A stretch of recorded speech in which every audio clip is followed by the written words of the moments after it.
It's time to take A Therapeutic Dose, a prescription-strength reality TV podcast that explores the intersection of reality TV and therapy. Possible side effects may include entertainment, strong emotional reactions, and/or laughter. Here are your hosts, Ramona Ramirez and Margee McGee. Hello, everybody, and welcome to A Therapeutic Dose, a weekly check-in at the intersection of reality TV and therapy. I am Margee McGee, and with me, as always, my amazing co-host. Hello, everyone. I am Ramona Ramirez. Hi, And Margee. I love how we're talking all just like, hi, everything's great. We just had literally like a 2-hour conversation about how our lives are kind of falling Imploding. apart and in shambles. But, Yeah. again, another reason I love Bravo, because it's like a break from it's reality TV, but it's a break from my fucking reality. And I'm all about Absolutely. investing in these fucking women and their vaults. And, The this one vaults. was, It yeah. was a good episode. The cracks are showing. You can always count on a game to get shit started. I mean, the first 45 minutes just felt like vamping, but the last 15 minutes, I watched it like 3 times. I'm like, what is happening? This is such like meta chaos with everyone dressed as everyone else, yelling at each Yes. other. I was like, oh my God, this is so intense on every level. And when one of the cast people winds up with production, as Shannon did this time yet again, this is 2 episodes in a row now that she's gone to production, that shit's getting really real. Yeah. So, Yeah. yeah. Yeah. It was a nice, good episode. And the stuff that triggered me last night was not anything that I would have gone into the episode thinking would trigger me, but I was triggered from like the very first montage with the animals. The dog Um, montage, yeah. the episode opens with like this weird future foreshadowing with like flashbacks of things and kind of a harbinger of what harbinger or harbinger? I Harbinger. think it's Harbinger, but I have no Is it idea. harbinger? Honestly, Oh I my don't God, I know. should I know see this. it written and I read it, and that's how I read it in my head, but I don't know if that's the right way to pronounce it. I feel So, like such an asshole that I can't remember this word that I remember learning in like high school vocabulary. mhm. Um, it was foreshadowing of the shit that was going to go down at the party later in the episode. So there was that, and then we see all of the housewives that have animals doing activities with their various animals. And the last animal scene we see is when Jen is there with her kids, and her kids are holding like teacup size kittens. Mhm. I'm not a cat person, I don't think, but I actually might be a cat person. So on Reddit, I follow some of these cat accounts that like, it's or cats being assholes or, eye bleach and stuff like that. And it's like whenever I see a cat that's like too small, I don't think I immediately go into like just even talking about it, like fight or flight, like my blood runs cold because these tiny cats should be with their mom. I don't, I, isn't there like, not a rule, but isn't there like a general knowledge that when cats are that teeny tiny, they need to be with their mom still? But this is where people suck and they abandon them. I used to foster kittens for the ASPCA, and like you have to bottle feed them because either the person who owned the mama cat didn't want the kittens, so they just left them somewhere, like Oh that's my okay, God. or the mama cat got injured or something happened, and so they're just left. So Okay. I'm hoping, I'm but you're hoping right. that's If there's what a it, mama cat available, right. like for If, fuck's sake, don't yes. tear those things away. So, okay, I'm glad to have that, but I automatically go to like the humans are fucking selfish and all they do is they see a cute cat or a cute puppy, whereas I see a young sentient being ripped again, and this is all fucking projecting. This is all projecting on my part. I just see a young baby being taken away from its mom too soon because someone else thinks that it's adorable. And like my blood runs cold. And I can also tell that my reactions like this and my reactions to even like brief headlines about children in peril have gotten back to like, I don't want to say it's like pre-ketamine therapy levels, but that was a big reason why I started ketamine therapy is because I couldn't stop projecting my unresolved childhood PTSD onto other situations, and it was starting to, like, wreak havoc on my life. Like, it was taking me out of being in the present moment. Like, right now, I feel like I'm on the verge of tears. So I can Mm. feel I can tell there's been a nationwide ketamine shortage, scheduling issues, yada, yada. So I haven't been able to go in to do an in-office ketamine session since probably June. And so it's been a long time, and I also haven't, for whatever reason, oh, no, I do know what it was. It was that I didn't have time over the summer because Leo wasn't in camp on a regular schedule and he wasn't in school. So the days that I could do like an at-home ketamine session, which is like kind of what you do to maintain the big sessions you have in the office, I couldn't get to those on the regular. And so these little things are like creeping in, and my tolerance level and my grip on my ability to talk myself out of, like, Ramona, there might not be trauma going on. It might be that something happened to the mom cat. It might be that who knows what? It might not just be like humans being utter fucking pieces of shit and just worried about, like, I want my hands on a cute kitten. I don't have access to that right now. So maybe I can do some ketamine therapy over the weekend at home, but I am going in a couple of weeks to get a big session in at the office, thank fucking God. But, like, in the meantime, my life feels like something like seeing kittens at the beginning of a housewife show is going to touch a spot that is so sore and raw still, and who the fuck wants that? Who I No, it's just it but was just it's really wild to but have that come up. honestly, no matter what the circumstance, those kittens don't have their mom, whether it's because someone's selfish or because they were abandoned. It's fucking sad, and they're tiny Mhm. and scared, and, they'll be loved, I hope, I but know that they I will be. honestly suddenly now I'm thinking about it, I'm like, "Why didn't they explain what was going on there?" Because there were, like, 5 kittens, and Yeah. is she also fostering those? Or, like, what is happening? Yeah, what is That happening? could use some follow-up there. They were adorable, but, like, yeah. Can I ask a question about ketamine therapy? Please, ask me anything. So you mentioned this sort of triggered you and put you on the verge of tears, Mhm. and that it's something you think ketamine therapy can help, adjust into a perspective Mhm. that will make Mhm. your life livable. Do Mhm. you go into a therapy session and tell this story, or do you just know that it's on your mind as you go into the I session? yes, being in the Bay Area, am able to see, like a doctor in his office, and it looks probably more like a therapist's office, than like a traditional doctor's office, but yes, so I can't speak to, like, what sessions look like anywhere else or, like, at a clinic, but I will speak to, like, what I do. So, yes, I usually my appointments are about 3 hours long. I go in, and the first 45 minutes or so, I usually am talking with the social worker/therapist, and she's like, "What's going on?"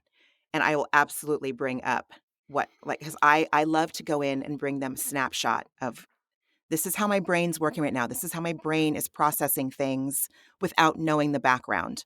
Mm, And I'll definitely share with her, like, what's been going on and what's been feeling really challenging.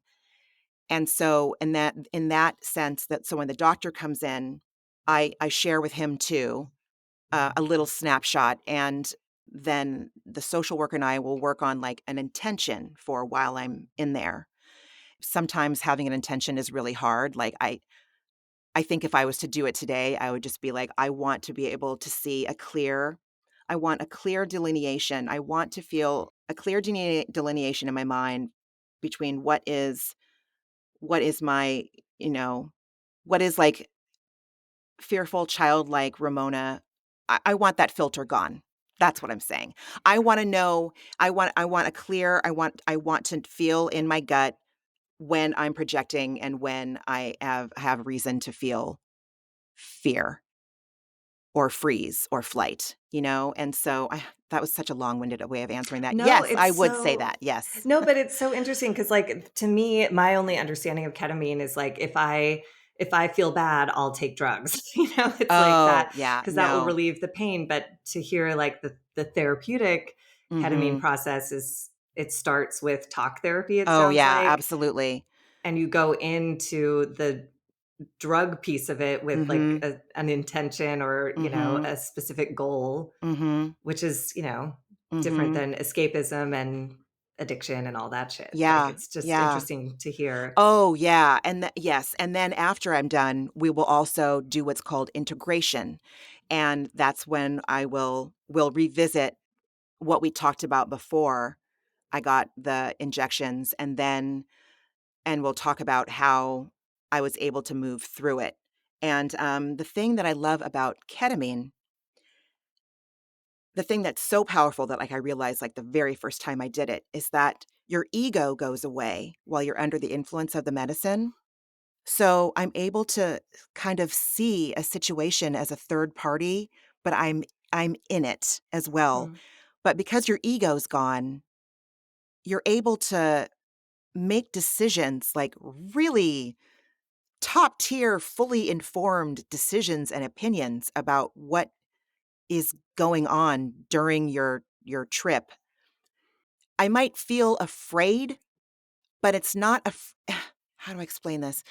I don't feel afraid because I'm fearful for my life. It's like I have access to my pure fear, but I'm able to look at it knowing that I'm in a safe spot. So I can explore that fear knowing that because I'm on ketamine, I'm in like that safe space. It's mm. and if I'm not in the mood to go to a scary spot, I can kind of like do like a windshield wiper and say, "Nope, that's not for me right now. I'm gonna go do something else." And then I think, "Okay, just imagine like clouds and floating and a Care Bear," and then I'm zoop and I can go somewhere else. That's so But fucking cool. like in the very first I think it was probably, um, my first or my second time doing it with, having the ketamine intramuscularly, which means an injection versus doing a rapidly dissolving tablet, which I swish in my mouth and then spit out. But I think it was the very first time, might have been the second time one of the first times I did the shot. I went back to an extremely vivid childhood memory and I started bawling like immediately. And the doctor and the social worker were like, "Ramona, if you want to go, you don't have to stay here. You don't have to stay here." I said, "No, I feel like I'm here for a reason and I want to keep going." And it changed my life. There was like Mm, me before that trip and me after that trip. And so even though I was going somewhere wrought with like grief and pain and fear, it was the most profound experience, one of the most profound experiences I've ever had in my entire life. And I walked into it and I knew that I could be safe in a situation that I had wanted to go back to in therapy, but I thought the reason why I started part of the why I started doing ketamine therapy is because there were some things I didn't think that I could handle relooking at without dying from pain or fear or mm, grief. I'm like, "I will die. The feelings that are gonna come up are going to kill me." And the thing about ketamine is that I can go into these memories or unfinished things from childhood or whatever, and I don't feel like I'm gonna die or I'm not afraid. I don't feel like the feelings are gonna kill me. And after having that one experience, I know for sure they won't. Like, I welcome them now. I'm not gonna do anything to try to, like, bring them forth, but I'm open to whatever. I have felt claustrophobic, and I'm very grateful that there's someone in the room with me that can walk me out of it or touch my hand or put my hand on a wall for me and say, "You're here. You're in Oakland. You're in an mm. office building." You know, it's pro fucking found medicine Well, and for it me. does sound like the team element of it is Yes, probably yes, part of how it's so effective, it is is. to have someone, like you said, remind you where you actually are if it gets too overwhelming and help guide you through the pieces you are ready to deal with. I mean, the brain is so fascinating. It's It is fascinating, just it's what it fascinating. holds on to and how capable it is of, you know, Mhm. recovering and also putting a stranglehold on memories that it, Yeah, just yeah, it's wild. It's fascinating to me. and I also, like, sometimes if I I just really quickly to wrap it up. I want to say that for me, in my ketamine, I don't know if I wanna say practice, but in the Take the stigma off, in practice. this modality, the sexy part for sure is, like, being under the medicine and feeling like you're being whisked away on some weird cosmic escalator to, like, uh, the universe and, that's the sexy fun part, but the before and after, like, the integration in for me, I cannot imagine doing a psychedelic experience like that and not being able to process it afterwards. That is ideal, in my opinion. The talk after is just as important as the actual trip. Yeah, I mean, it sounds like that, at least for me, someone with, addict thinking, like, that's the piece that differentiates it from just trying to find an easier, softer way out of a problem by getting Oh, high, yeah. No, because it's yeah. Because that would be wonderful/temporary, and then I'm just back right where I was after Yeah. having I've had some psychedelic experiences that have been profound, but they were fleeting and, you know, I remember them, but I haven't integrated them into my daily life. Mhm. Like, there are these very specific moments that I remember how it felt and how, like, lovely it was, but it didn't. Yeah, I can imagine that having professionals on either side of that experience would be pretty awesome to hang on to, what the freedom psychedelics offer. Yeah. I can't imagine ketamine is not something I would ever want to do with other people or even at all. Like, it makes you nauseous. I'm sure there's some people that don't get nauseous. I've vomited many times. I take copious Zofran before and after. I usually try to have, like, a fruit punch Gatorade after. It is it's intense and it's fun, but it's not like a I can't imagine doing ketamine recreationally.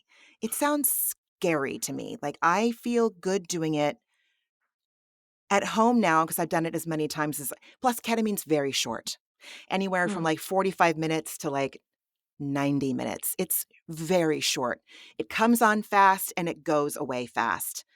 Yeah, it's not like I know that some people take it as a party drug. Godspeed. I can't imagine. It sounds like utter fucking shit to me. It sounds terrible. I mean, I should say I was being vague, but the only No, I psychedelic I've know, done I is know. mushrooms. I haven't Mhm. done ketamine, so I have no experience with that. And, mushrooms is a much longer Yeah, I've heard half-life, you that. know? I'm so curious to try mushrooms, psilocybin, and LSD, but I was terrified of doing psychedelics when I was a teenager, like, when people are experimenting with acid. I'm like, "Hell fucking no. I will be the person that's, like, feeling like, spiders are crawling all over me or something." Mhm. But Yeah, and a bad trip sounds like absolutely yeah, I haven't had one of those, and it sounds like an absolute nightmare. yeah, So, yeah. yeah. But Anyways, thank you anyways, for yes, no, of answering course. that because Any time. It's who knew Jen's kittens would lead us to oh my ketamine? god, I know, and that's why yeah, I mean, I was like, yes. Yeah, exactly. Reality TV is a motherfucking mirror.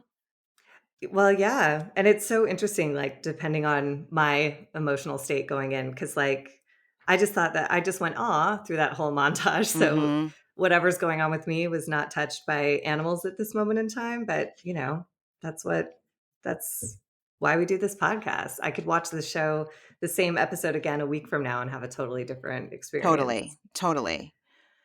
And then we moved to a sad business park office with Eddie and Tamara. I'm not sure, are they setting up her CBD business in that office, or is it like a I mean, I was so bored, so I don't know for sure, but I do believe it Eddie has gotten an office space so that he can get out of the house and brainstorm Oh, whatever he's gonna do with his life next. okay. And then we got flashbacks to him, like, slurping meat and criticizing Tamara's candies and, Oh like my fucking god. That was the only thing I wrote about that scene is I said, "Eddie calorie shamed her. Trash."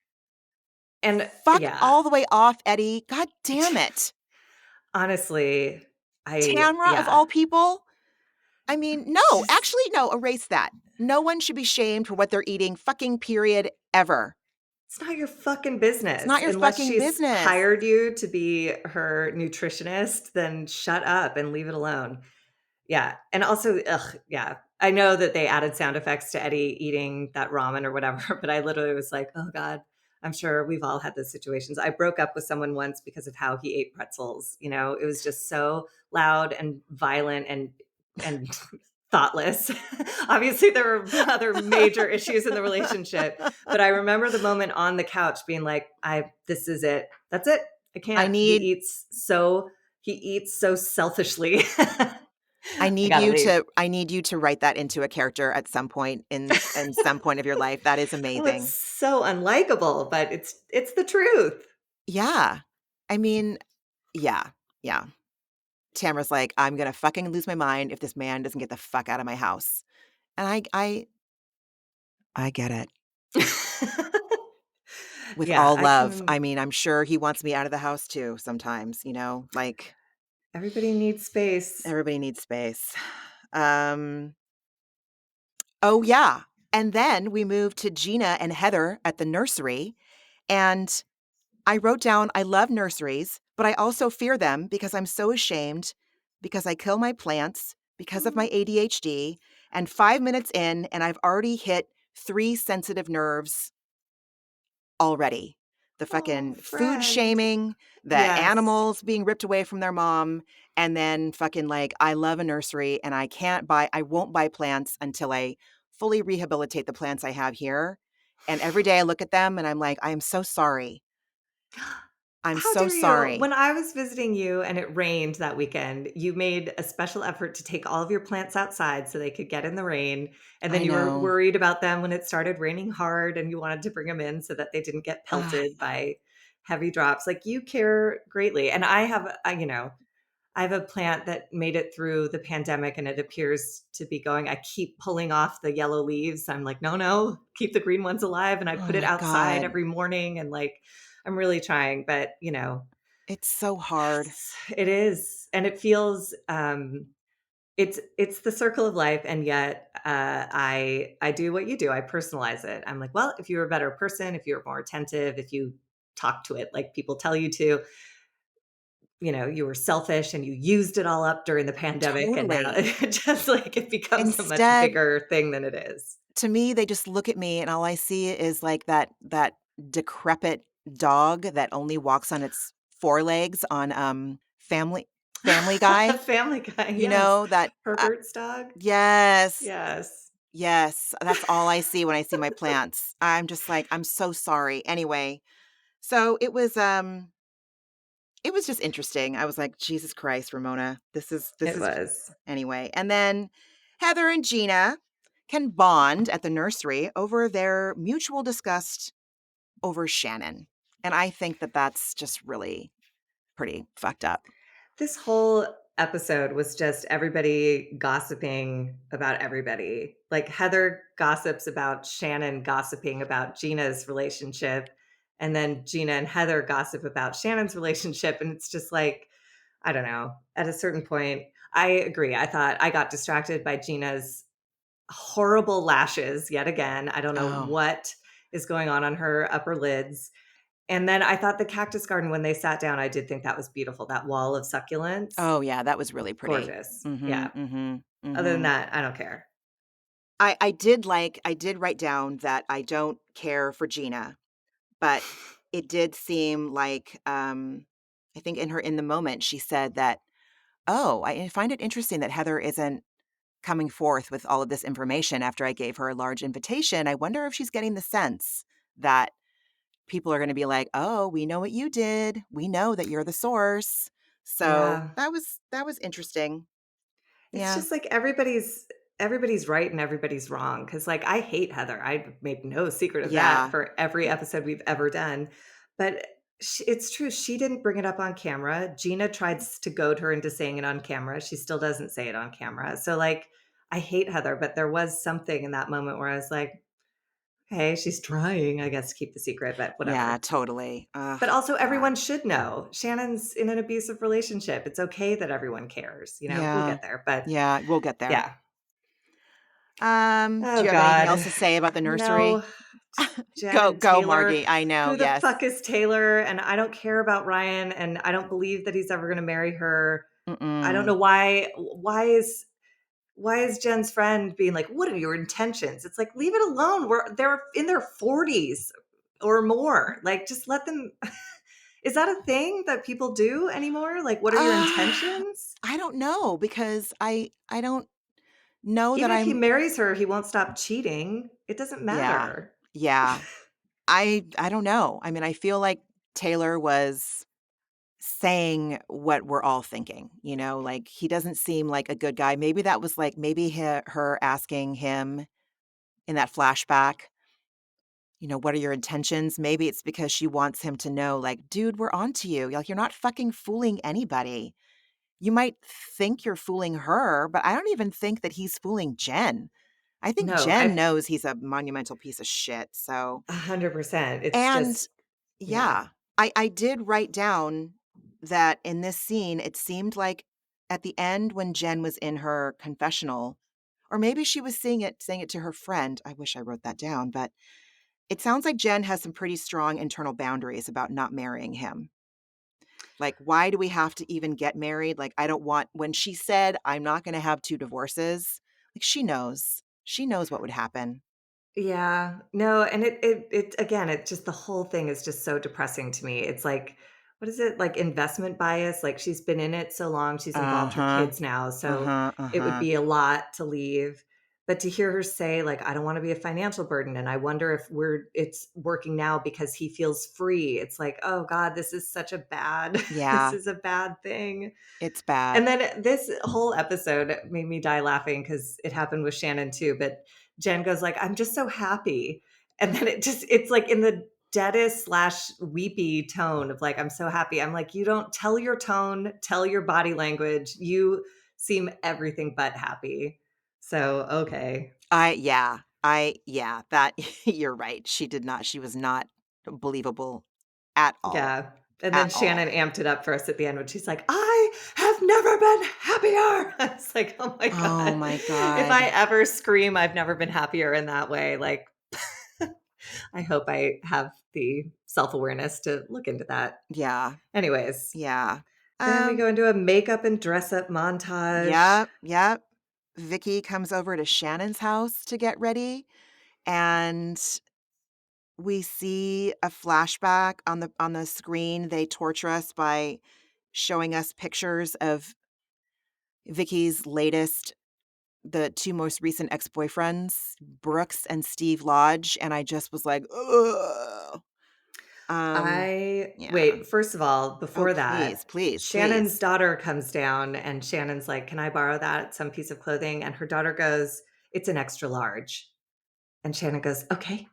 So it was just like this moment of like size shaming, or I don't know what it was, but it was really uncomfortable and I hated it. Did you catch that or did I make that up? I did, but I wasn't sure. I figured it was because she knew it would be too big for Shannon, and Shannon doesn't like to wear oversized clothes. I don't know, like, Maybe. I It just I seemed like snotty and like, why say that? And just like, let her try it on. If it's too maybe big, she'll that's figure it true, out. that's true. I just figured it was like a Y2K oversized. But Mom, you this wouldn't get again, it. I don't know. it's my bullshit because here's like a skinny, gorgeous young blonde girl saying like it's an excellent, and it's like, oh, I've been on the receiving end of that comment when like a beautiful person is like, "Do you want to borrow this? It's huge." Like, okay. Oh, I see what you mean.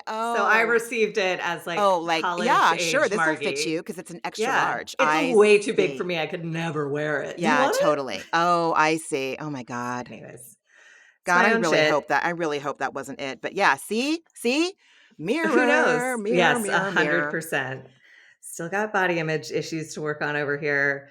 But yes, Vicky talking to like the glam team about her dating life was very strange. However, it's that whole thing of she's like, I've been lied to and cheated on. And the, therapist informed side of me was like, what's on your side of the street? What did you get out of being in those relationships? You don't stay with someone who faked cancer if you're not getting anything from it. Like, and it's okay. It's just like you have to acknowledge what that was. Otherwise, it'll never change. And you'll always be victimized by people who want you to buy them new teeth or Oh my god. whatever the fuck. I mean, Or wanna win, their local oh, election. right. What did he run for again? Did he run I for don't even remember, like mayor or mayor something. of It fuck just Steve Lodge all the way off. truly. Mm. And then she gives her list of 18 non-negotiables, which were just Ugh. like, they just make me all of this shit. And then I just call bullshit. She's like, and he meets everyone. I'm like, does he? Like, and if you're asking for a boat, I don't know. Like everything was so, it just was a big letdown. I guess I hate Vicki. I don't know why she's on the show. I don't know why she was in this episode. Every time she showed up on screen, I was like, you are not comic relief. You're boring and annoying somehow. Both. She's a terrible person, and I for I don't wanna cut you off. I'm done. Okay, okay, I just wanted to make sure. I can't remember what she exactly said.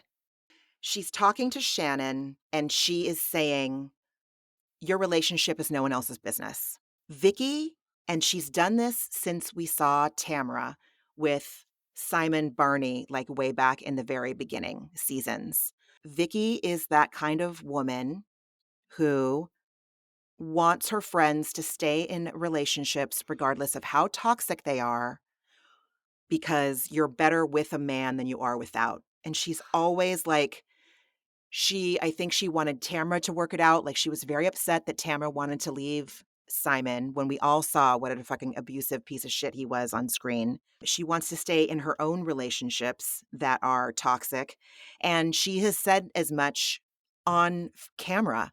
I hate being alone. I hate being alone. I hate being alone. I hate being alone. It's like, oh my God, Vicki, you are so unwell in this area. And it makes me sad, and also I don't feel sad for Vicki. I got no fucking sympathy for Vicki. I have sympathy for that kind of thinking. But I think Vicki makes me not have sympathy for her because it's such an archaic, misogynistic, trad wife bullshit way of thinking. And I just feel like she takes the easier, softer way by trying to find these relationships that meet 18 criteria instead of going, "Why do I hate being alone?" Listen, I get it. I know I think it's part of the human condition to want to be with other people. I mean that, like, she is in that panicked, terrified, her life isn't good if she's on her own versus like, "Okay, I'm just in between relationships right now, hanging out, chilling in my fucking house, enjoying my grandkids, enjoying being, the president of a successful insurance company." Instead, it's just like nothing's good because she doesn't have a boyfriend. Oh, it's Man, so go to true. I therapy, mean, Vicky. I am flashing back on, so that her mentality is what I was raised with. Is like you're better with any man than being alone because then you're a gross, terrifying spinster, and that's yucky. But I'm flashing back on this moment in my life when I had just broken up with a very bad boyfriend. I'd been in the relationship for 7 years, and I made that choice for that reason. I did not want to be alone. I did not want to go places alone. I wanted to be a we more than I wanted to be, out of a bad relationship. But eventually the relationship had to end. And I remember being on the phone with you. I was walking up Vista. I was walking my dog, Sophie, at the time, walking up Vista, Mm. about to turn right onto Romaine to go back to my old house. And you said to me, I was so upset. And you were like, well, your worst fear came true and you're alive. And I was like, I just remember crying as I turned the corner because it's true. Because I said, I'm like, I can't do this. I can't be this age and be this alone and whatever. And you just said, and I'll never forget it. Your worst fear came true and you're alive. I was like, In a good it's way? in a great Oh, way thank God, because you okay. were just sort of saying like, I don't know, it was just like I was so it's what you were saying about like the feelings without ketamine that you think might kill you. It's like, I Yes, thought yes, being yes, yes, alone at yes, that stage yes. of life would kill me. And you were basically just saying everything that you feared the most has happened, but the result that you expected has not happened. Yeah. Your life did not end. Your family didn't disown you. You're not a disgusting pariah. Fuck no. You're still Margie, and there's still like life ahead, you know? Yeah. So, Yes, anyways, I yes. don't know where that came from, but No, I think came back on from that a lot. Real Housewives of Orange County. It came from Victoria Yes. Gunvalson, so Ugh. lest anyone think, reality TV is not trash, and it is a mirror, and we're Mm, seeing ourselves throughout this episode we are. Oh my god, so much. so much. And then we are going to the party. Okay, so Tamara and Jen are hosting this party, and it's what is it? What do they call it? Be who You do me, you I do you you. do me, I do you. Okay, so they have drawn names or something, and they've all been assigned, you need to come to this party dressed as a fellow housewife. And Jen and Tamara are co-hosting, which is odd because they've just had this bizarre dynamic where Tamara has thrown Jen under the bus many, many times, but gaslit Jen into thinking that she's really her friend. Okay. So the party's going to be at Jen's house. Arrivals are starting.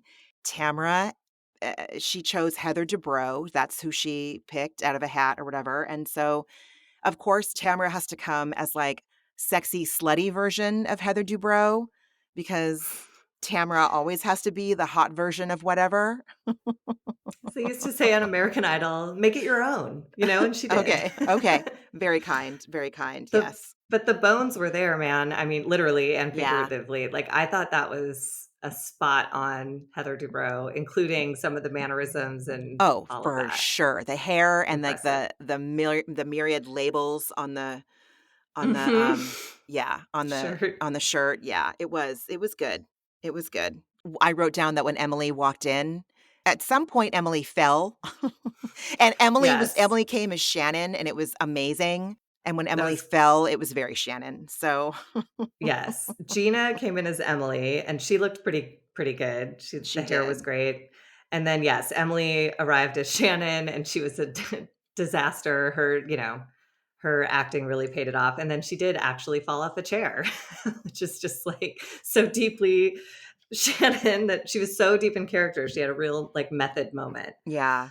And then Heather arrives as Jen, which was just like, "Congratulations on your body." I don't know, I hate Heather so much. God, I don't even remember what. She was wearing a red Oh, unitard, but, like, she didn't oh, even that's put giant right. tits in or do a big The ponytail or, hair like, wasn't right. nothing. It was just Heather being like, "I'm sexy and thin," and it's like, "Great. Right, exactly. Congratulations." Exactly, exactly. Oh my god.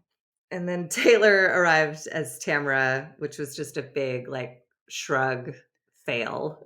Like, Taylor it was all, "I'm gonna be was comfortable at this goddamn party," yep, and she's like, "I'm gonna put on some leg warmers, and that's it." yeah, exactly, exactly. Now, if I had dressed as Tamara, I would have worn a pair of skin-tight jeans, a white button-down tucked in, and then a fucking Hermes belt, which is my least Mhm. favorite fucking housewife look of all time.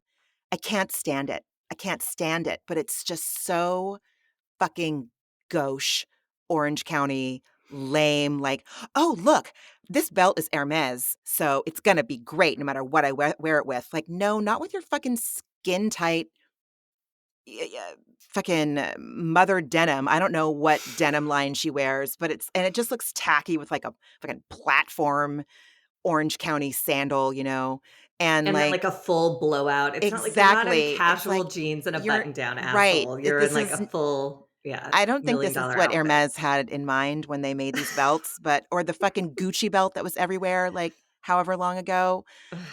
But listen, Taylor, I love Zero Fucks Taylor. I love Zero Fucks Taylor Armstrong. Give me all of She it. Give me an is entire hour of her by herself with it. I love it. I love it. I love it. she is not trying to get off the practice team to get onto the starting team in any way, shape, or form. She's like, Mm-mm. "I am fine being a friend of. I'm putting in the lowest amount of investment and effort I can."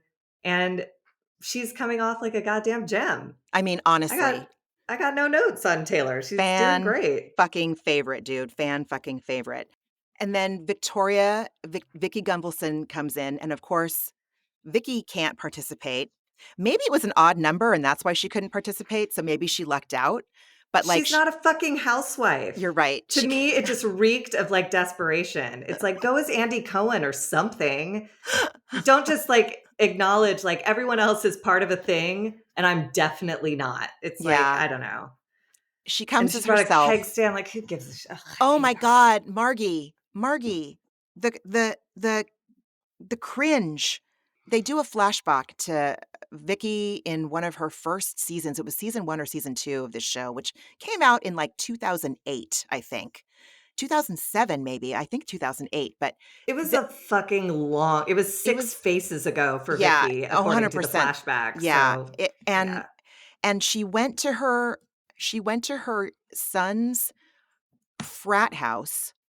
They had a keg They had there a and keg, and then so she was like, let's do keg stands. they did it Can you she imagine? I would I if I were Michael, if I were her son, I would have died several deaths in real time during that moment, and And I it's never on and camera. it's It's not on even like camera an forever way. embarrassing mom doing shit. It's like Yeah. this is gonna like it was just it is a miracle that her children have anything to do with her. But Oh my god. yeah.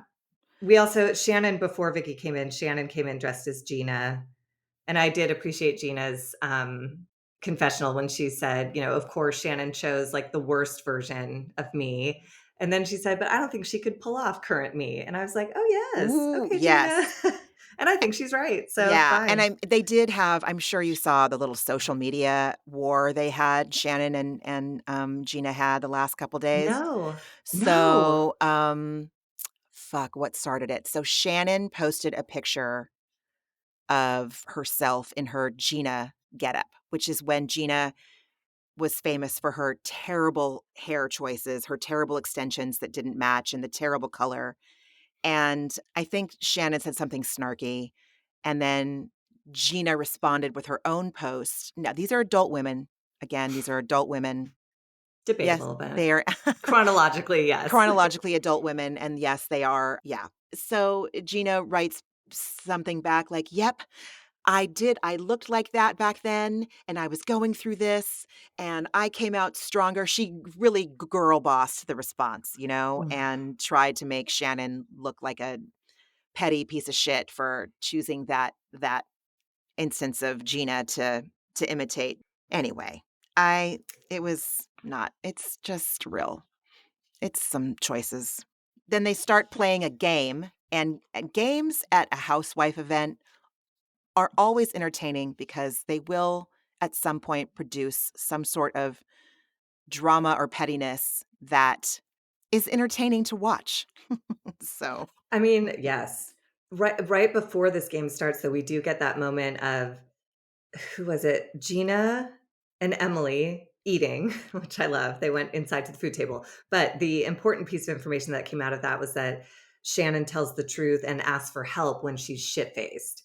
And everyone agrees that like oh, Shannon that's divulges the truth of her right. relationship and begs for support and help when she's loaded. And then, as we see in the rest of this episode, she puts on a completely different face when cameras are up and whatever. Anyways, that as over cheese and fruit, they No, were that discussing I how they've both heard Shannon shit faced explain to them that John is a nightmare and uh yeah, she's in a bad relationship. she's in a bad relationship, and I yeah, no, you're right. She's sharing all of this stuff while she's wasted. I wonder if she just doesn't even remember that she's telling people stuff. It I sounds like mean, she gets that's wasted. the scene in the hall when Emily was like, "We were at Javier's and you told me." And Shannon was literally like, it looked like all of the air went out of the room Totally. and her body. And she was like, "Oh my God, I bet I did." Because I think you're She right. she fully Mitch McConnelled at the podium, like, she fully She yes. did. She 100% did, and they cut out all the music and ambient sound, so it was just, like, dead silence. It was so crazy, We yes. were right there with her. We were like I mean, I relate to that feeling of, like, "What did I do?" Like, "Oh Yeah, my god, that sounds like me, and I don't yeah, remember, and that's yeah, awful." you're right, her spirit left her body. You're totally right. You're Yes, totally right. and Before the game starts, I don't know why this made me laugh so hard, but Shannon announces that she's gonna have an event, a Mexican fiesta with Señor Noodles. Yeah, what the fuck? And everyone was like, "Oh, yeah, no, great, that sounds great." I'm like, "Señor Noodles? Is it a We're not food gonna dig truck? into the." I don't fucking know, and also don't have a Mexican fiesta, and who is Señor Noodles, and I can't. Oh my god. Fucking It was Señor so Noodles. fucking it was such a non sequitur strange thing that they left in, and it made me laugh, so, anyways, Vicky likes it from behind, who cares? That's my next note. So they're playing this sex game where they each draw something and, there it's like a drinking component to it, like, if you don't answer the question, you have to drink, if you do answer the question, you have to drink more or Drink. something. Right. So it's like they're asking sex questions, and yes, Vicky likes it from behind, and I was like the way she was, like, just shouting from the mountaintop about, the quality and frequency of her sex life was really giving "The lady doth protest too much," in my humble opinion. Listen, money talks, wealth Yep, whispers. yep. She I was fucking screaming good sex, and good sex, you don't have to scream about I it, so just felt like yeah, it felt and a then in little her yeah. confessional, she tried to, like, undo it, and she's like, "What do you think, I'm some kind of sex freak?" And it's like, "Yeah, that's what you've been trying to tell us this whole time." Okay, whatever. Whatever you want, Exactly. Vicky. Exactly. Exactly. I don't know Taylor why had a threesome, Gina yes, motorboats Jen. yes, that's why I wrote down, "I love Taylor."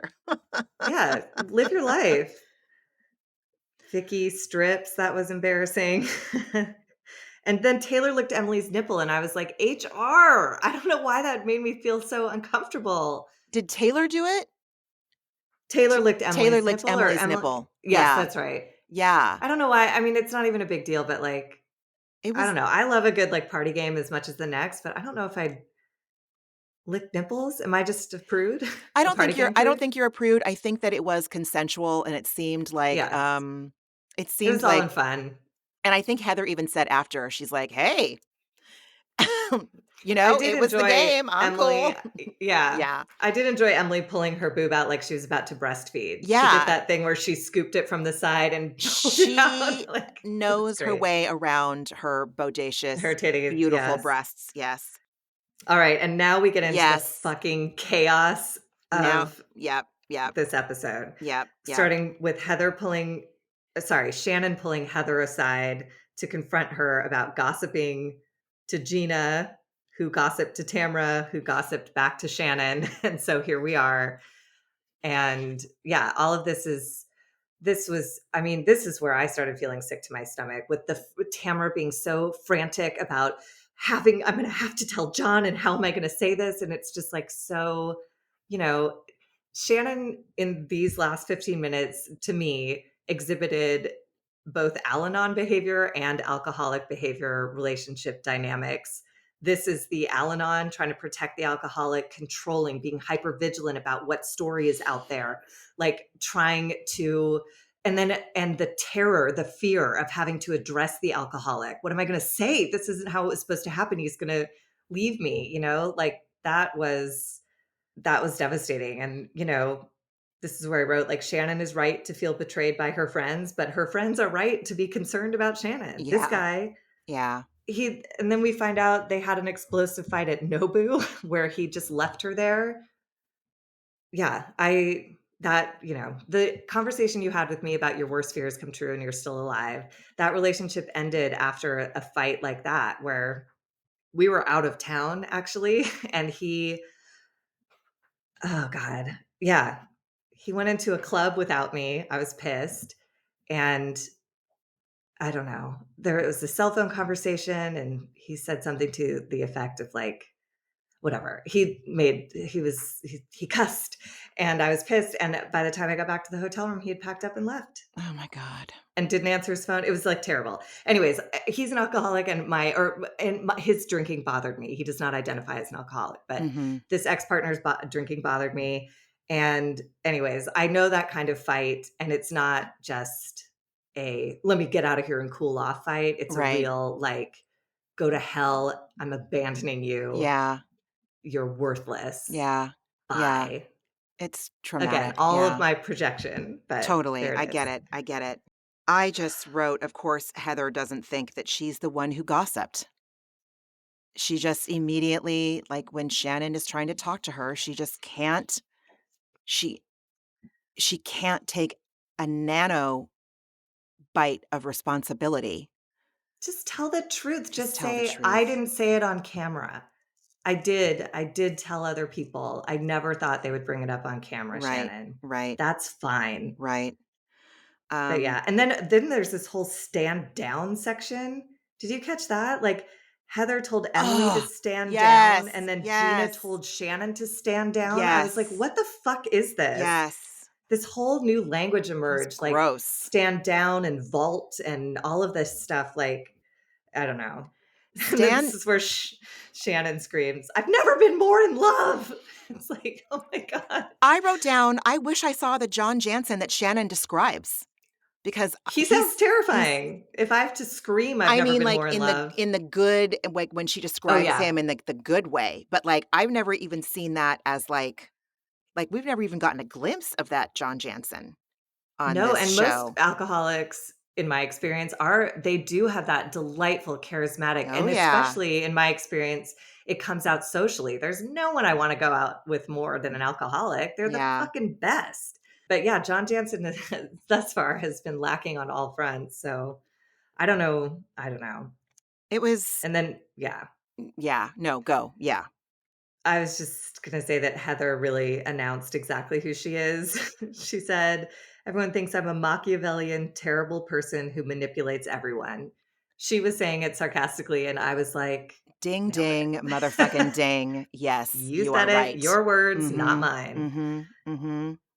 Ugh. And then this might show my codependency, but I if I was being accused of doing something I didn't do, I'm pretty sure I would be, like, begging my friend to understand, like, I didn't do it. Like, if I really didn't do it, like, I would be like, "I swear to you I didn't. I hate the thought that you would even think that I did do this."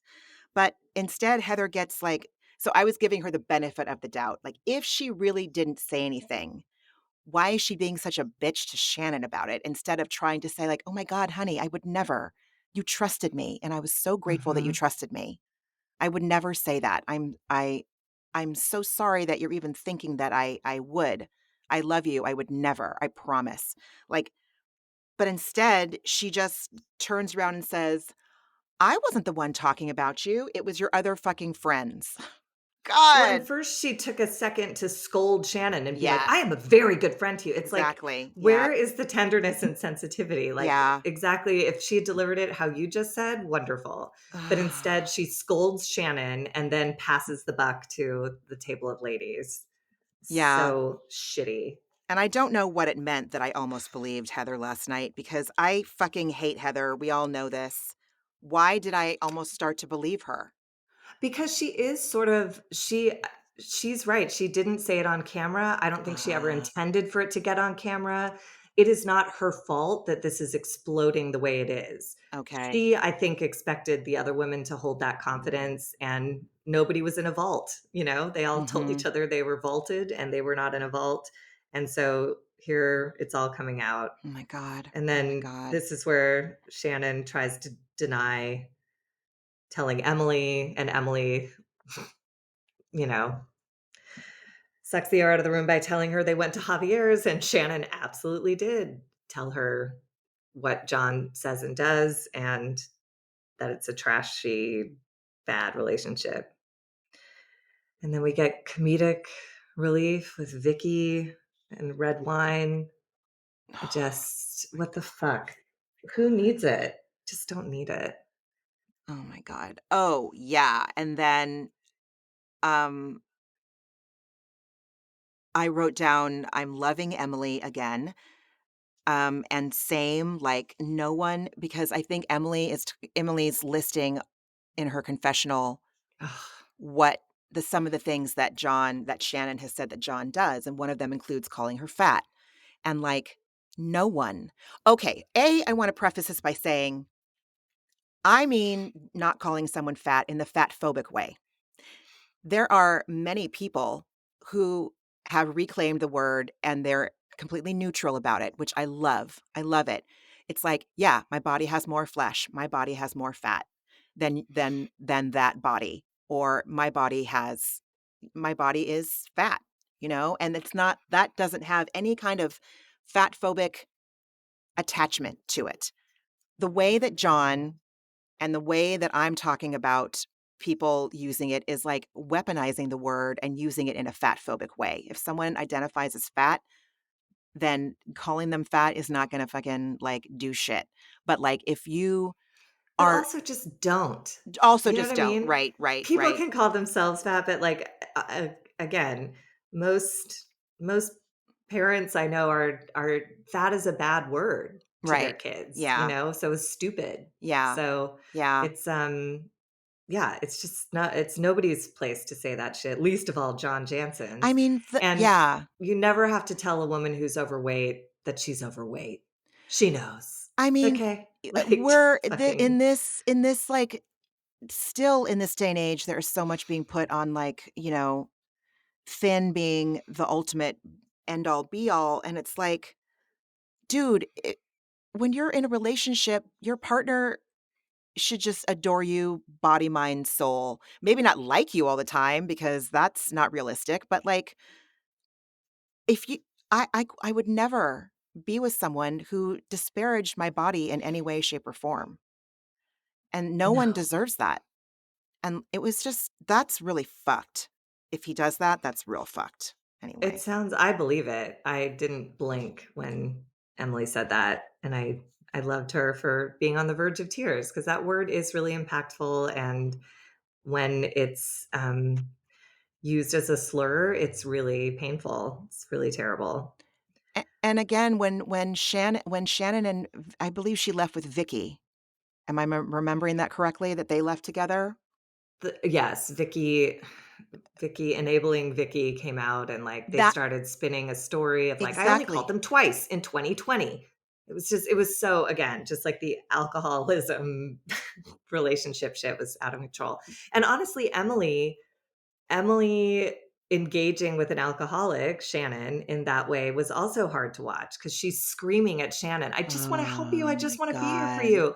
But you're up Totally. against an alcoholic who's irrational and awful, and Yeah. then that moment when Shannon was like, "It's not that bad," and Emily was like, "Okay, okay, it's not that bad." It's like Yeah. that dynamic of, like, everything's crazy. I guess I'll just agree with your assessment of Mhm, facts that mhm. we both know aren't true. It's just so overwhelming. And all I'm trying to do is tell you I love you. And you're just like kicking me in the cunt, like while I'm Yeah. trying to offer support. It was just so, this was like, yeah, my fucking heart is racing even just thinking about it again. And then Shannon's total obsession with how she presents. Don't make me look irrational. My relationship's Mm. over. Like just the total fucking meltdown. It was, yeah. And repeating, I don't know how I'm going to talk to him about this. Like just the absolute panic of having to, I don't know. I never want to feel that way talking Never, to a partner. I don't want to be never. scared to talk about things. Yeah, yeah. When it's that Yeah, scary, I know. that's I not right. mean, the world was, like, crumbling underneath her. She was falling into a hole, and it was so sad. It was really hard. And then Vicky is again, yeah, you said it. Like she's enabling this toxic relationship to continue because Vicky is saying to Shannon what I bet she says to herself when she is under the microscope being criticized for the relationships that she's been in that we've all seen that were absolutely criticizable worthy, if that makes sense. Like she's It like, does. Well, yeah. she's And like, Vicky, yeah. stay in that relation, no one knows what goes on behind doors. It's nobody's business, and she's basically okaying like, "Hey, Shannon, stay in the relationship if you want to because it's better than being alone." Fuck, I so mean, gross.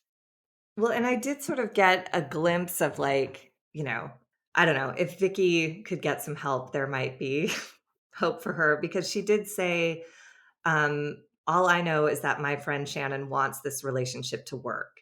And I thought that was lovely, but then everything that came after it was Yeah. awful. Then Yeah. she supported the lies about she only called Gina and Emily once in 2020. Why are we getting so specific? there's too many like numbers and facts going around. So obviously that's not true. And it just got, then it just becomes, she's just co-signing the crazy. And then she loses all credibility as a friend who just wants to support her friend no matter who she dates. I don't know. Oh my God. I mean, the things It that fucked me up. Emily was saying, didn't she say something too about like he never spends the night and she doesn't stay there because he shares the bachelor pad marina place with his son? Yeah, like that shit doesn't concern me as much because like adults, who knows if he has like a CPAP machine? Like I don't fucking Right, care. right, It's right. the emotional abuse, the public fight, and leaving her, the name calling. Like people have different circumstances, like logistics that work for them to live in, but like that is just icing on a shit cake, you Mhm, know? mhm, mhm. And then this moment was chilling when Shannon turns it on Heather, which is also, you know, a shitty, unhealthy move. But I loved it because she said, what about your marriage? What's going on with your marriage? And Heather, again, it was another one of those Mitch McConnell moments where she was like, no. There's a huge pause and then the weirdest delivery of the word no.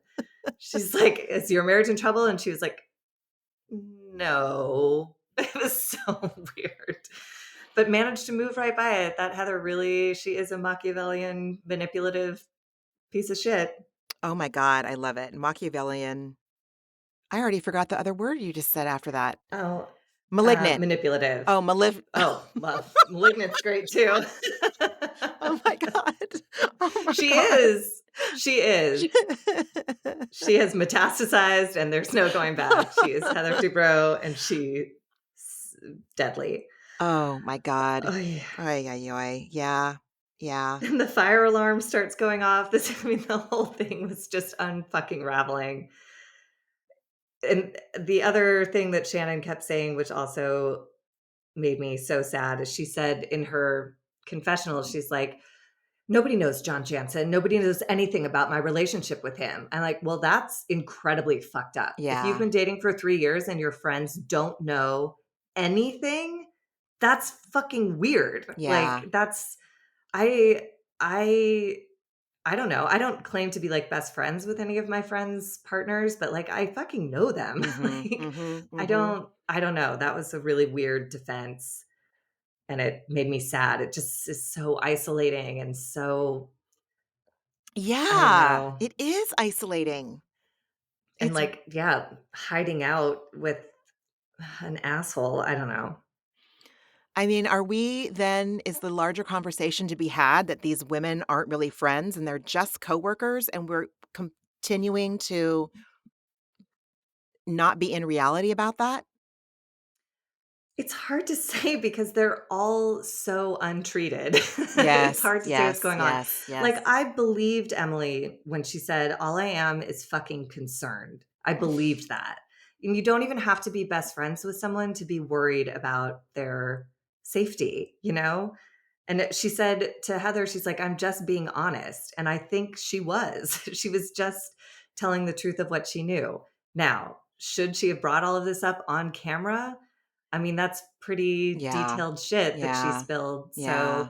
that is maybe the housewife in her showing up to work. But that, I mean, that's where the show is such a mind fuck because I'm Yeah. like, I want to see it all, but like, I don't know what's real or if it's even Yeah. possible to have real relationships with anybody Yeah.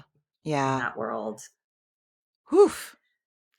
Did I you check yes. into them using the word vault in 100 different ways, 100 different times? Not as much as I guess so. Not as much as stand down, only because now when I hear the word stand down, it feels like a dog whistle to Proud Boys, It sure did, and it happened and out of 2 of their mouths. It yeah, was terrifying. it was gross. It was real gross to hear that. I was like, "Oh, really?" And Heather saying it like, "Emily, you need to stand down." It's like, "Bitch, shut up." Like she's And then Gina said it too. I mean, yeah, it this was was however, they were so drunk. I wish I had written it down, but at one point, Tamara comes over to Heather and she's like, "Why are being me in this? Why does I say things?" And Heather was like, Like, her face was saying all the right things, the intensity and intention was there, but her fucking drunk ass brain could not get the words out, and it made me laugh really hard. Especially talking to Heather Dubrow, like, you cannot come up to her and get your verb tenses wrong because she's Oh, just no. gonna destroy you. She's gonna Machiavellian manipulate malignant you. Mali Right. Oh my god. Well, anyways, Shannon is clearly in an abusive relationship, Oh, and it's bless. really sad, and yeah, Yeah, I mean, dude. yeah, I It think is sad. Emily kind of wrapped it up best in her confessional when she said, "At the end of the day, who's gonna be there for her? Is it gonna be John or is it gonna be us? I have my money on us." And I was like, "Yeah, same. Sadly, same." But I don't know if Shannon wants you. She just wants I don't know. God. Yucky. It is so yucky. You're right, they're all untreated. They're all Yeah, untreated. And I still think that we can watch treated housewives and be entertained. maybe. However, I Mhm. do love the purpose, the function this serves in my own life of, like, the shit that gets under my skin. It's so clearly shit that, like, I haven't completely addressed or Yeah. resolved or taken a swing at healing in my own life. So, um, yeah, I sort of rely on, like, not rooting for anybody, I Yeah. guess. Yeah. Then I can, I don't know. But there's some of me in all of them, Mhm, So, mhm. yikes, and Oh, I more know. work to be done. I Good know. lord. Dude, so much work to be done. Eesh. Fucking A. Jesus. I don't even remember what the scenes are for next week.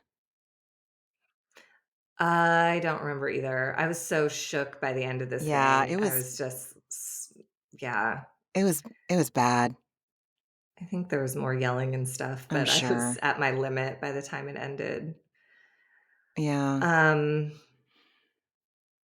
I had a little thought just to, differentiate our podcast ending from lots of other Please. highs and lows, peach and Pe pits, peach and pits, peach pits, peaks peach and and peaks pe and pits. peaks and pits. I still stand by peach, dude. It still makes I more do sense to too, me. to me as well. Peach pit. Again, we met in a food program, so it's not surprising that Oh, peach yeah, that we that's choose true. like the sweet fruit. That's true, that's true. Um, but there's a sequence that another like mental health mentor of mine gave me, which is a everyday list, a gift, a glitch, and a goal. So a gift is like something you're grateful for. A glitch is something you're powerless over, Mm, and a goal is like something actionable that you can try to, um, look into for the week. okay. Is that too stressful? Fuck no. No. Oh, great. No. Mm-mm. Well, that's as far as I got with it, but I can try and start. I was like, I'll propose this amazing thing, and then I We're didn't all think at all cricket, about what cricket. I Who's know. gonna go It first? literally is we Mitch McConnell did We both happen. Mitch McConnell, yeah. I mean, Oh my god.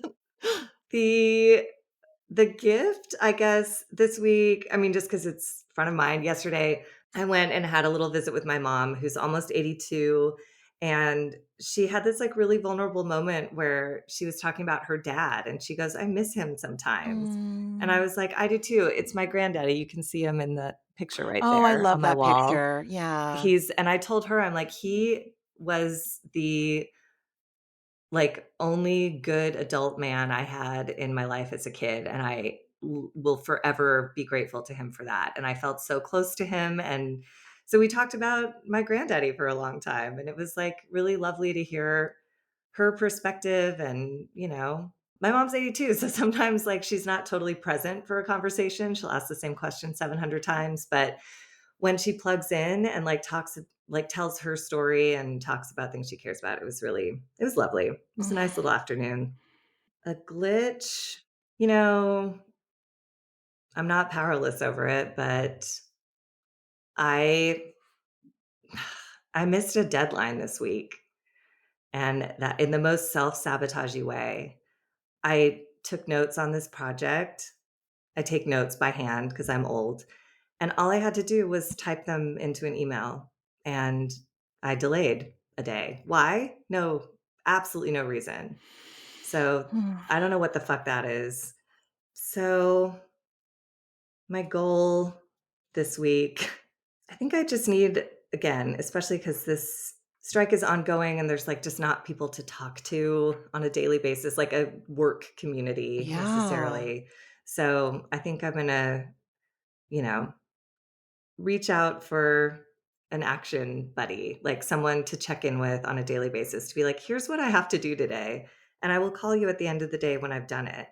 Because if there's like no one to babysit me, I'm getting really weird and loose about things that actually matter a fucking lot to me. Mhm. Mhm. Like, I'm a reliable, responsible worker, but I fucking wasn't this week. I mean, I was if I'd handed in what I wrote on paper, but I just like got I don't know what the fuck happened to me. Anyways, I'll look into it this week in therapy and all that shit. But yeah, that's my gift, glitch, and goal. Well, I volunteer for tribute if you ever wanna bookend anything.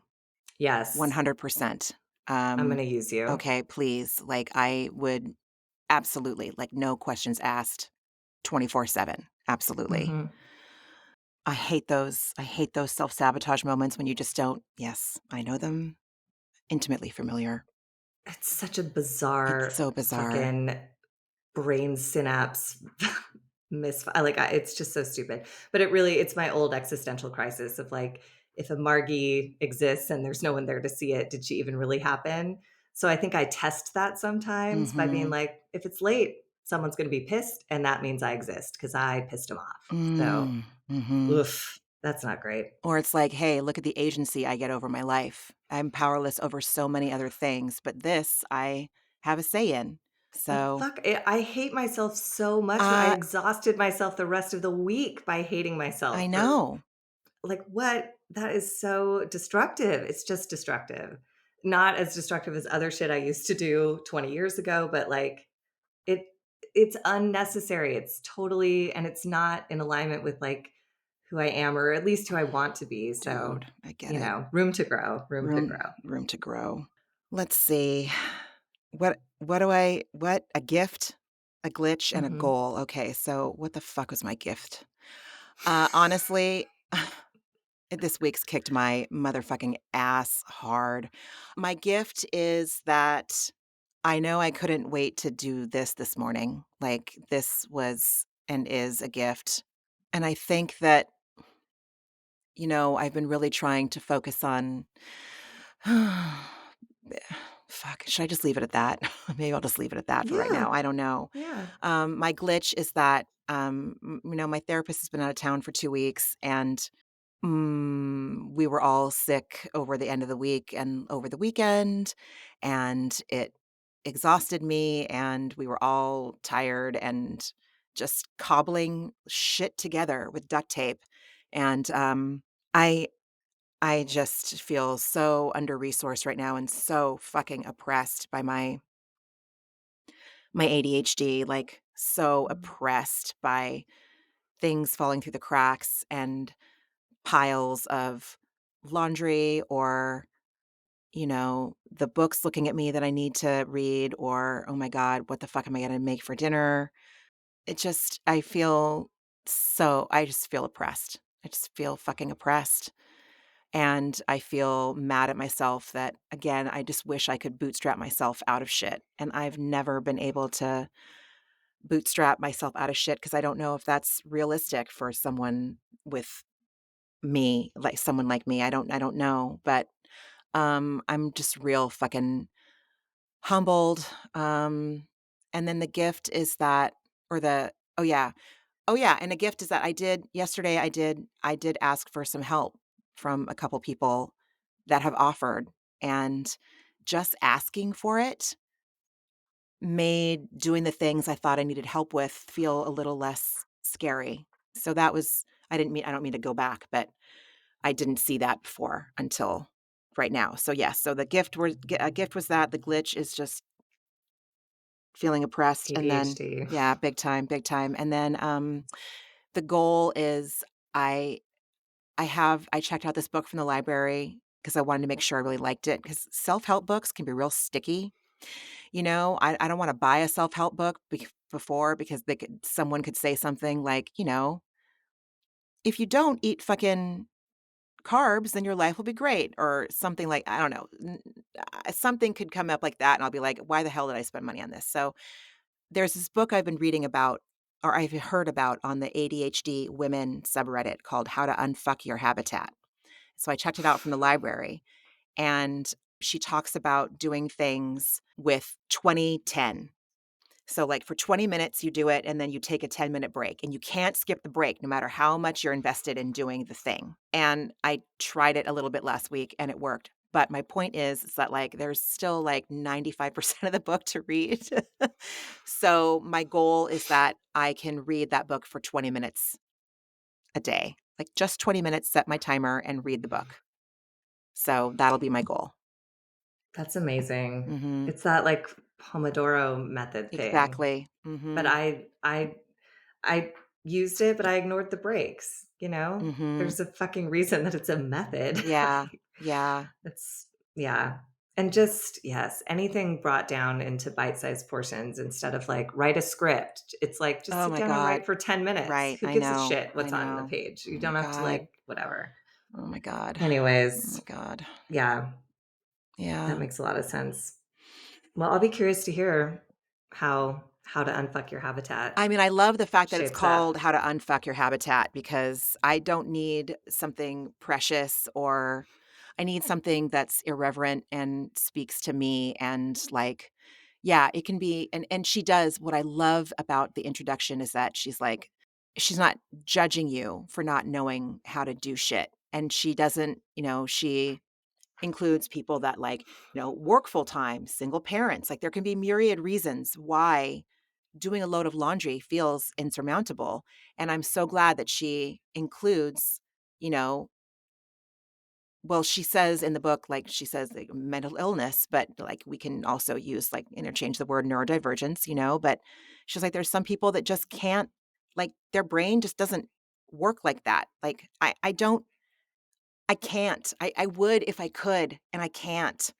Without it taking the mental gymnastics involved are Olympian and Herculean in efforts. Like it's just not It's like asking someone dyslexic to just read. just read, right? It's like, well, my Right. brain doesn't do Right. that. Mhm. So, So, I'm grateful when people can see that it's like, "Oh, this person isn't just lazy and unorganized." Like, her brain may not work the way society thinks brains should work or the ideal way a brain should work. I don't know. So, I like it so far.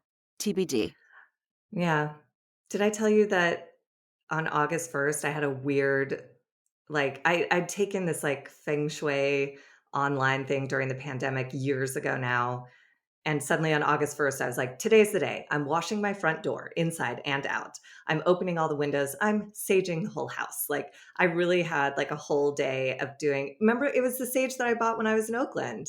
Oh, yeah. Yeah. So Yeah. I've like walked through the house and like I've never done this before. This is not who I am. I love cleaning, but like I've never like saged and like washed a door for like spiritual reasons, but whatever. I'm willing to try anything at this point. Everything feels a little wild and out of control, so, It does. it felt good to wash a door I and it love looks that. great. That's great. I wound up washing the stoop, the whole thing. Oh my So god. I mean, but that's the thing, once I start on something, I'm like all in forever. I know. Like, as once I get started, I'm fucking great. It's just, yeah. And I don't know why, again, my point is I took this class like 2 years ago.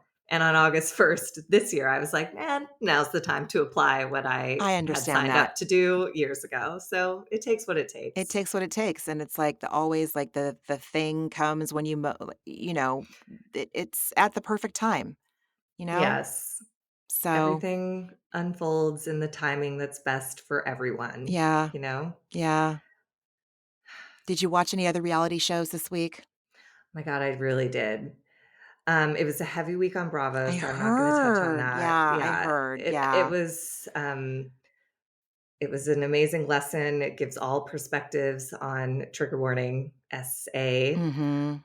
Mhm. Um, but I don't feel, like, equipped to talk about it because I look forward to the day when, you know, it's the exception, not the rule that a girl has had, like, a date rape experience, Oh, like, dude. I and know. that's not our generation for sure, but I do hope it changes, and something like that airing in the way it did, I think is really impactful, so good for them. I'm sorry to be so vague, I'm talking No, about Below Deck Down I Under. understand. Yeah, yeah. Um, but I had a big football week where I watched Untold Johnny Football, which is about Johnny Manziel, who was this incredible college quarterback who completely came undone when he went into the NFL because he was like a huge party boy and he accepted money for his autographs in college, which was an NCAA violation, but also totally appropriate since he put Hello.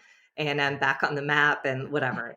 And it really it's his mental health journey of like he's the literally the best at what he fucking does to the point where he could get shit faced. He's like Dennis Rodman. He would go out partying all night and show up shit faced and fucking destroy on the Mhm. field. Like he Mhm. doesn't need rest or sobriety to be the best at the game. But he had a whole mental health breakdown. He's, still finding his way, but he's alive and like that's the fucking victory. It really is. I'm not a huge fan of him as a human being, but I don't know him as a person. And I didn't know he was going through all of this terrible stuff. So like cheers to him for like choosing to stay alive a day at a time. That's actually really hard, he makes it clear. And it was really well done. That's on Netflix. And then I watched Hard Knocks on Max, which is following the New York Jets this season. And Aaron Rodgers is there as their like new slash ancient quarterback. And I have feelings about him too, but I fucking fell in love with him in this first episode. He's like mentoring the young quarterback whose job he took and like, he's kind of a deer, at least the way they've edited him in this episode. So, He's so anyways, fascinating to me. He's such an enigma. totally. I just Yes. cannot figure that guy out. I have opinions, and I only know about him because of the fucking Bachelor, because of, Ugh. Jordan Rogers, Yeah, but And he's a big old anti-vaxxer, so he I have is. feelings I about know, me him. too, yeah, that's what But he's real then alt-right crunchy or looking crunchy. at having this weekend where I just indulged football athlete stories, I just realized like it is their whole life depends on their body. That is all they have. And like so I don't understand not getting to the place of taking the shot, but I understand that it's a major conflict when you Mhm. don't know exactly what's going to happen to the only gift you've been given. Wow. So who knows? And That's yeah. yeah, that's an interesting perspective, yeah. Yeah. And whoever does the music supervision on Hard Knocks deserves like all the awards. The music they choose is it's just so it's just right on. Some of it's popular, some of it's obscure, but it's like that show is so well done. Anyways, that's what I watched this week.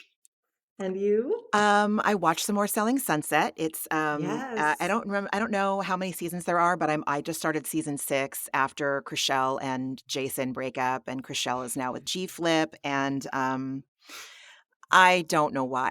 I don't I love looking at some of the houses, and then now I'm just like, "Oh my god, all the houses in the Hollywood Hills that are being built now are just these huge boxes."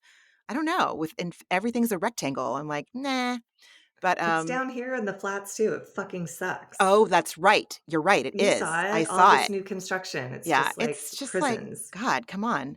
Let's see, we have been slowly going through the show on Hulu, the docuseries about the Buss family. I think it's called Legacy: The Story of the LA Lakers, or I can't remember what it's called, but it came out a long time ago, but I can only watch it, like, a few episodes, like, maybe 2 at a time because I've never seen a show that captures the feeling of what it's like to live in Los Angeles like I do with that show. Mm. And it makes my heart hurt so, like, it just gives me that bittersweet ache, And right now we're in the, in the years where, Shaq has left to go play on the Magic for a while. Phil Jackson left, and then it's, right before they're gonna come back all together, and, I remember what it was like during that time, and I remember who I was watching games with, and I remember just, the city being together during playoffs, and, no show, whether scripted or unscripted, has ever been able to kind of make me feel that feeling again, and it's just it's hard sometimes, so we watch that, it's so good. Can't recommend it enough. And then I watched the Fantasy Suites Bachelorette episode, which I read about it, but I didn't watch it. I thought it was really I thought it was, one one relationship imploded on screen, and I was like, "Wow, I cannot believe this is happening in front of my eyes." And then the person that, people are speculating is her final pick. Yesterday was the day after we learned about Tory Lanez being sentenced to 10 years in jail for Fuck, shooting Meg in the fucking foot. Meg. Mhm. And we all know what Meg went through, during that trial and, when he was To this convicted, to day, this people are day, fucking awful to still. her. And so this fan favorite, this man that I think most of the fans are speculating is Charity's final pick.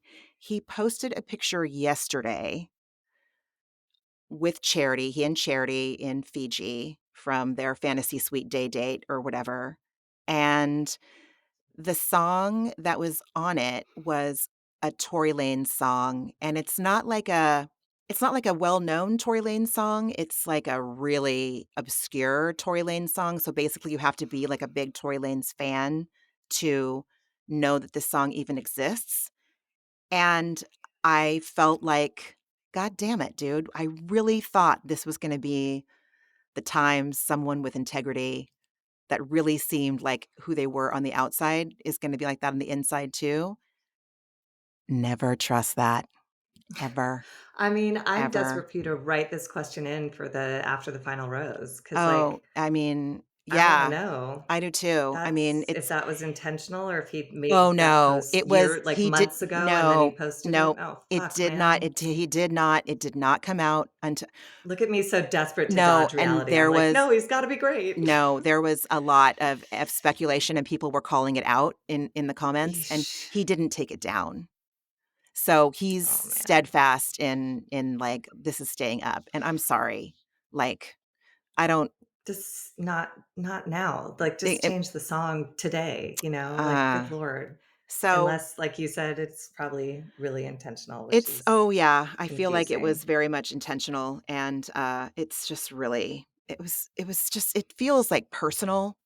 It feels personal, and I think it feels personal because it's misogyny, dude, really. She was shot in the foot, and instead of and she lied about it to protect him because she did not want him to become a victim of police fucking brutality, and still she became a joke and a target, and I I just am I'm so grossed out. I'm so grossed out by It's I mean, it is truly a terrible situation all around, mhm. but the facts of the matter, the end result seems appropriate. If you did Extremely. that to me, Oh, yeah. I love you and, Yeah. come the fuck on. Right, right. Oh Anyway, god, that's so so it's disappointing. so disappointing. It's just yeah, and I yeah, Well, the one it's I wanted to win, as I understand, is the one who left, like the knitting medical researcher. oh, yeah, I liked him. yeah. But I think from what I saw, not this last week, but the week before, I think he was like, this I'm too young for this shit, and, like, getting married is, like, forever, and I'm in my Oh 20s, god, and I don't even remember I'm like anymore. because he said to her, like, I he's like I don't know, he expressed some concern about a lifelong commitment being Mhm. made at the end of a 6-week game show. That's fair. Yeah. Oh, totally. It's totally fair. It's reasonable. It's very reasonable. I just It's very reasonable. And yet people Yeah, continue to go on this show. And then they're like, I I don't know, and know. I don't know. And I'm like, well, yeah, it's what you signed up for. So, I know. yeah. But that's it. I still haven't caught up on fucking New York. I still haven't caught up on New York. I watched the Me first neither. episode, so maybe this weekend, but I don't know. I just like, eh. I listen to podcasts when I walk the dog, and I've been listening to podcasts about it, and there's nothing about it that has made me go like, "Oh my god, I have to see that." Like, it just sounds like, "You're right." Yeah. But, whatever. It's an establishing season, I guess. Yeah. Yeah, But I don't true, know. true, true, true. Anywho, well, Well, this was therapeutic it was and truly, truly. energizing as always. So I love you so I much. love you And so thank you much. for dosing with me Oh my again God. this week. Anytime. I'll dose with you constantly. Absolutely. Everyone, And we'll see. Yeah. thank you for joining us at the intersection of therapy and reality TV, where we clearly have like there's lots of real estate to be shared here. I live here. I live here. Yeah. Same. It's hilarious. We intended this podcast to be a 50-minute Yep. podcast, like, within the time of a therapy session. And literally every time we've gone for like an hour and Yeah. a half. But, Yeah. there's lots to talk Lots about. to talk about. We're It's, processing a lot. It's very we new. are. It's very new. Everyone, please feel free to follow us on Instagram at A Therapeutic Dose.